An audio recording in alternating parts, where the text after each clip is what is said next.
What up, guys? It's your boy KJ back here again with another reaction. We on episode 3 of Renathon. This is 1990s, a live recording, so in his early stages. Wait, before I do that, you guys are new. Basically, I am going through a series of Renathon where I'm doing where his older classics, his older songs catalog. We're going through the catalog from old to his new concurrent stuff, right?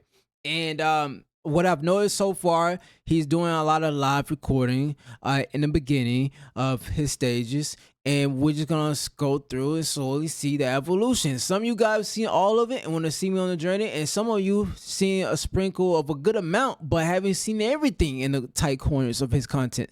So we're gonna go through it all together, and why not just do that? So I was like, just do the Renathon, yeah, and I came with the name Renathon. I was like, that sounds freaking dope, right? So we're gonna do that. I'm gonna go ahead and not waste too much time. Let's get straight to it. This is a song about the 90s. Song about the 90s. Yeah. I said I really wanted zig.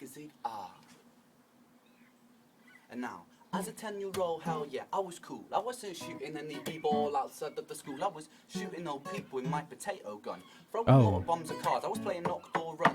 Whoa. Okay, so he was in there. He was in some deep things, right? You know, he had a up tough coming. It wasn't like like he said, it wasn't something with him growing up like Fresh Prince Bel-Air. He was out there, you know, doing other things that street life that he was a part of the environment of. A 10-year-old terrorist, armed with an arsenal of 6 eggs and a super soaker filled with piss. Just a little kid though, never meant any harm. But now I see kids with knives twice the size of their arm. They're like, blood, I'm gonna cause you damage. Man, what's wrong with you? You're only 10. Go and play some Dungeons and Dragons. Oh, okay, never mind.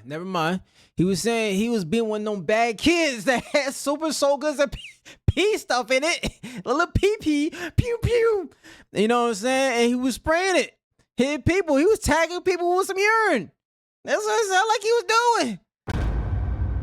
And now he said, as he's getting older, he's seeing kids actually running around with knives and doing stuff, other dangerous things that's way beyond what he was doing. And he's like, yo, chill out. Go play some card games or something. You know what I'm saying? Be a kid. You're 10 years old.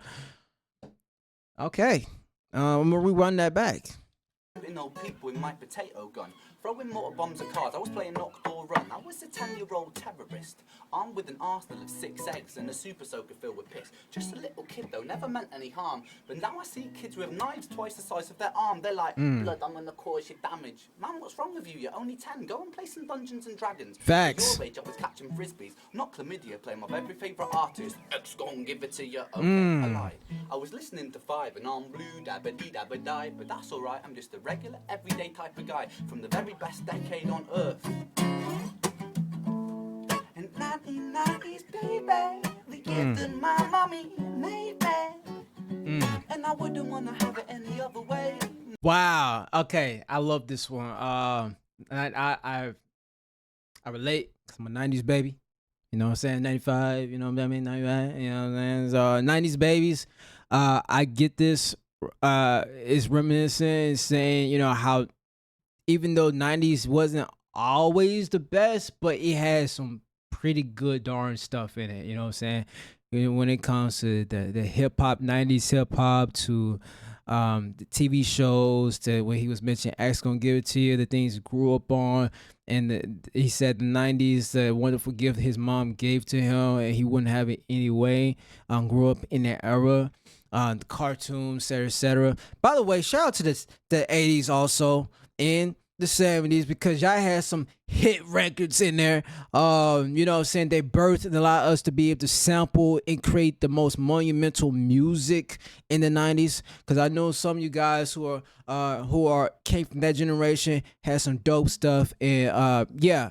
Anyways, let's go back and rewind that and just keep playing. I'm breaking it down and I'm kind of pausing it because it is kind of hard to hear because the audio is not as great. So the least I could do is break it down and hear from what I'm hearing and pause in between to do that.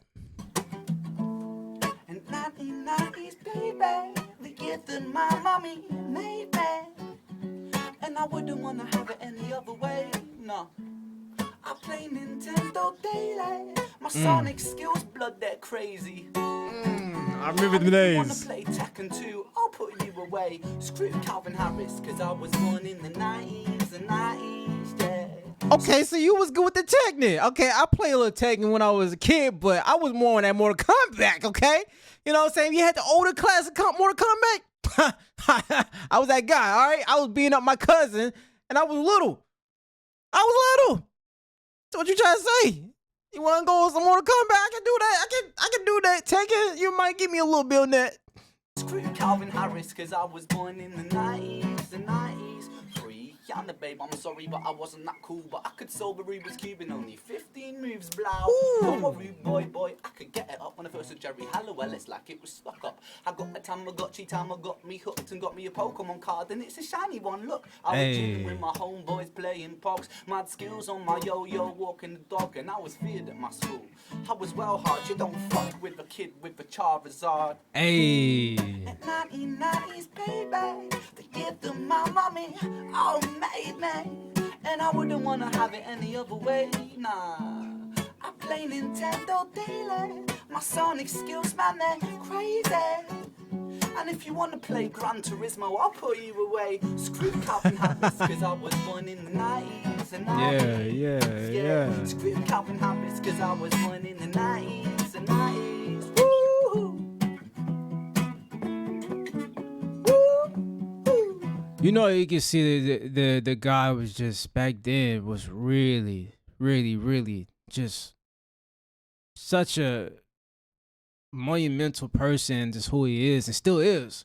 But just you can hear the like such young pureness, love, just questioning things of why certain things are how it is and how he got to certain places. You know, I'm reminiscing how, you know, from his childhood when he remembered things were just so good. You know what I'm saying? And then as you get older, you start, you know, it's like as you're young, you think, I mean, I'm sure even the kids now, you think like everything's just great. There's no bad things going on, stuff like that. And you get older, you started being more open to seeing things in your eyes of what goes on in this world. And the blindfolds are taken off basically because your innocence is not covered anymore. Like you see what the word is for what it is. Because there's a lot of stuff that went on in the 90s too, but it's just from his world and from our world growing up in anybody's era. When you're growing up, that era is gonna be something meaningful to you because you were a kid and you were young, and all you remember is the good things and not a lot of the negative things that was pretty much shoved from you from both parents and just from innocence. So let's go ahead and play that. I'll probably get sued for using this riff. Copyright infringement is quite a heavy hit. It is. But if I end I up got hit with it twice. Confused, I want to go out with a bang, and so I'm stealing this song too. Yeah. Artists steal for artists to make great art.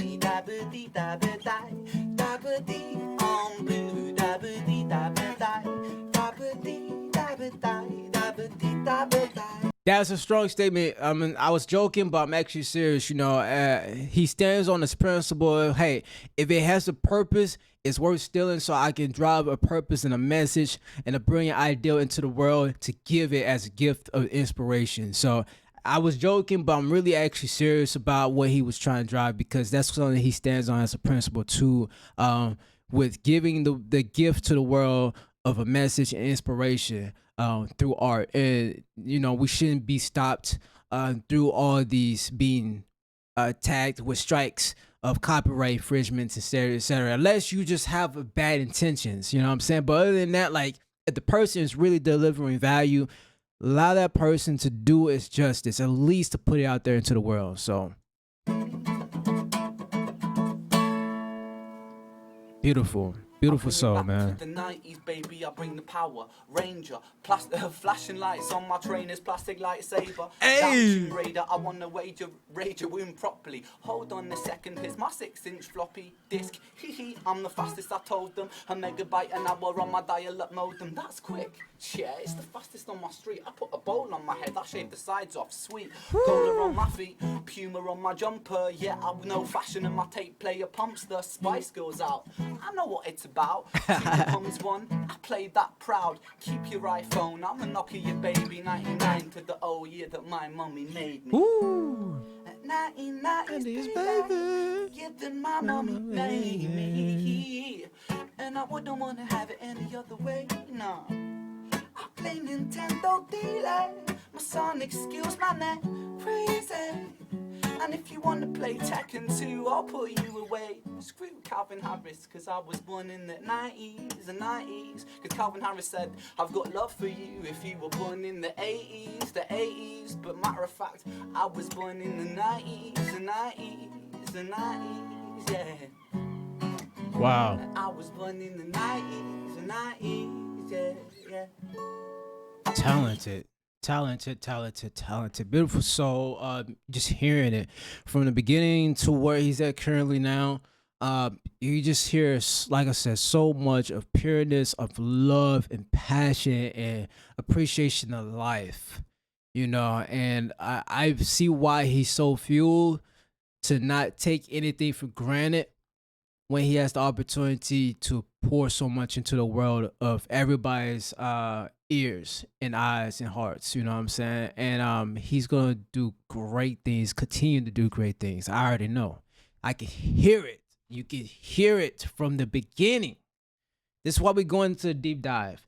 If you guys enjoyed this, man, give it a thumbs up, hit the subscribe button. We got more episodes to drop for Renathon today, so be on the lookout for that. Sorry for the low audio, but I think it was something that was really cool to go through and touch something that most people are not going to touch. I mean, if I was just here to get views, then I would have just reacted to the most popping things. But if I really find something that I gravitate to, I'm going to go through the deep ends. I did that with H-Mac. I did it with freaking Beatbox. You know what I'm saying? Like, if I mess with something and I really connect to the culture or the person itself, I'm going to want to get to know them and actually do my due diligence and serve the right way and go through a whole journey of it. So, yeah, man, much love to y'all, the community, and Turin, and the things that the Renegades are doing, man. Appreciate y'all. Anyways, this is your boy Kid Dre. I am out. Peace.